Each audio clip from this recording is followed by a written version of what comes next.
नमस्कार, मैं महेंद्र कुमार। आज हम बात करेंगे सामाजिक विज्ञान की, जो आपकी क्लास है 8th क्लास 8वीं क्लास, उसके ऊपर हम बात करेंगे इतिहास की। जो आगे इससे पहले भी हमने इसके ऊपर 3 वीडियो बनाए हैं, सर्वोच्चता का दावा और विलय की नीति। ठीक है, कि ईस्ट इंडिया कंपनी कैसे सर्वोच्च हो गई, फिर उसने कैसे भारतीय राज्यों का अपने अंदर विलय किया, तो उसके ऊपर उन्होंने कई ऐसी नीतियों का अनुपालन किया, कई ऐसी चीज़ें की, कई ऐसी घटनाएं घटी जिसके अंतर्गत जो है ईस्ट इंडिया कंपनी का जो शासन है वो पूरी तरीके से भारत पर काबिज हो गया। ठीक है, तो इस वीडियो में हम बात करेंगे जो इसकी सर्वोच्चता का सिद्धांत और विलय की नीति है, उसके अंतर्गत बहुत सारे परिणाम हैं, उसके ऊपर हम बात करेंगे। तो चलिए इस वीडियो को स्टार्ट करते हैं।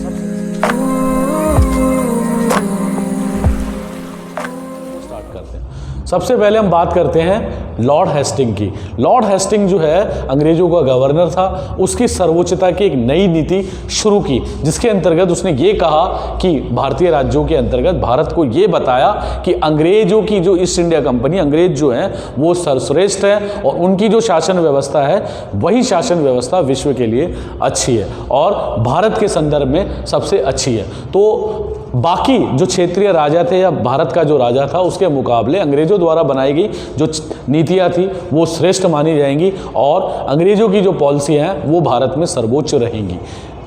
इसके अलावा इन नीतियों के अंतर्गत जो है कई जो क्षेत्रीय राजा थे या रानियां थी उनको बहुत बुरी लगी ये बात। उसी के अंतर्गत जो वो नीतियां बनाते थे अंग्रेज वो अपने राज्यों में लागू नहीं करते थे और लागू नहीं करने से कॉन्फ्लिक्ट पैदा होता था, संघर्ष की स्थिति आती थी।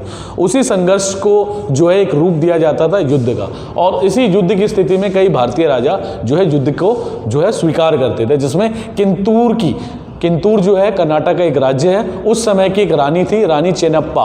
तो रानी चेन्नम्मा जो है 1824 से 1829 तक रही है। इसके साथ अंग्रेजों की जो है लड़ाई हुई, अंग्रेज जो है इसको पकड़कर जेल में डाल दी और वहीं जेल में जो है 1829 में इसकी मृत्यु हो जाती है। कहा जाता है कि रानी चेन्नम्मा जो है अंग्रेजों का डटकर मुकाबला किया, अंग्रेजों से उन्होंने हार नहीं मानी और निर्णायक अवस्था तक वो लड़ती रही। इसके अलावा इनका जो है एक सेनापति था जिसको चौकीदार रायन्ना कहा जाता है, उसके द्वारा जो है चेन्नम्मा के पकड़े जाने के बाद इस विद्रोह को उसने जो है अपना नेतृत्व प्रदान किया और 1829 से 30 तक उसने स्थिति को बनाए रखा और अंग्रेजों ने उसको पकड़कर फांसी की सूली पर लटका दिया। तो वो भी एक जो चौकीदार रायन्ना है, इन्होंने भी जो है कर्नाटक का जो क्षेत्र है उसको कब्जाने नहीं दिया अपने जीवित रहने तक। 1842 में जो है अंग्रेजों ने, ईस्ट इंडिया कंपनी ने जो है अफगानिस्तान पर कब्जा कर लिया, वहाँ की क्षेत्रीय परिस्थितियों को देखते हुए और सैनिक आक्रमण करते हुए, ठीक है, उस पर कब्जा कर लिया। इसके बाद 1843 पे सिंध पर भी उन्होंने हमला किया और सिंध पर भी अपने अधिकार क्षेत्र में ले लिया। और फिर 1849 में एक बड़ी घटना घटती है, पंजाब पर भी जो अंग्रेजों ने कब्जा जमा लिया। ये भारत का एक सुगध प्रांत था, ठीक है। इस प्रांत पर जो है अब जो लड़ाकू जाति थी, सिख जाति, उसके ऊपर अब अंग्रेजों का कब्जा हो गया। इसके अलावा इन युद्धों के माध्यम से जो है देखते देखते भारत के अलावा जो है और बाहरी जो क्षेत्र थे जैसे सिंध हो गया और अफगानिस्तान हो गया, अंग्रेजों का जो है अधिकार बढ़ता जा रहा था, ठीक है। इस फैलाव और विस्तार की नीति के अंतर्गत अब जो है अंग्रेजों की एक नई नीति आई, विलय की नीति, जिसको जो है उस समय के तत्कालीन गवर्नर लॉर्ड डलहौजी ने 1848 से लेकर 1856 तक लागू किया।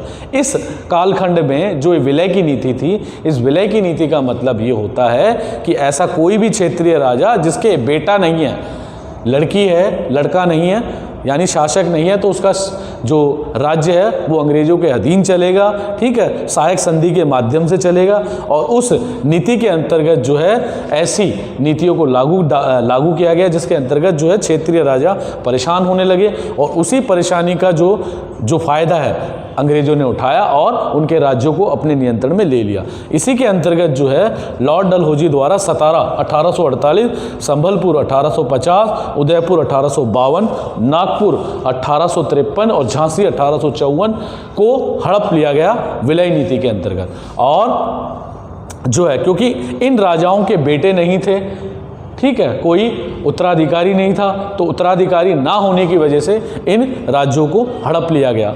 आपने झांसी की रानी का नाम सुना होगा कि झांसी की रानी के पास अपना कोई बेटा नहीं था, अंग्रेजों ने उसे बेटा माना नहीं, स्वीकार नहीं किया, और फिर झांसी की रानी जो है लड़ गई अंग्रेजों से और निर्णायक अपनी मृत्यु तक वो अंग्रेजों के साथ लड़ती रही। इसकी बात भी हम अगले वीडियो में करेंगे। और अब जो है 1856 में अंग्रेजों ने अवध के शासक पर जो है कुशासन का आरोप लगा दिया।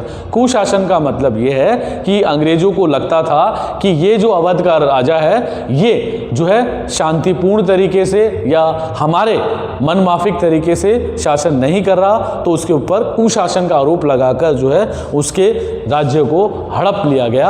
और इसी के बाद जो है ऐसी भारत में स्थिति बन गई अंग्रेजों के खिलाफ, क्योंकि अंग्रेज सामाजिक, आर्थिक, राजनीतिक क्षेत्रों पर भी दखलंदाजी करने लगे, धार्मिक क्षेत्रों पर भी दखलंदाजी करने लगे, जो भारतीय जनता को, भारतीय जनमानस को और भारतीय समाज को ये स्थिति पसंद नहीं आई। और इसी के विरोध में जो है सारी शक्तियां एक होने लगी, और एक होने के बाद भारत का पहला स्वतंत्रता संग्राम का आरंभ होता है 1857 में, जो महाविद्रोह के रूप में सामने आता है। तो इस वीडियो में हम अभी के लिए इतनी ही बात करेंगे। अगले वीडियो में हम 1857 से जुड़ी हुई जो क्रांति है उसके ऊपर हम बात करेंगे। तो चलिए इस वीडियो में के लिए इतना ही। थैंक यू, धन्यवाद।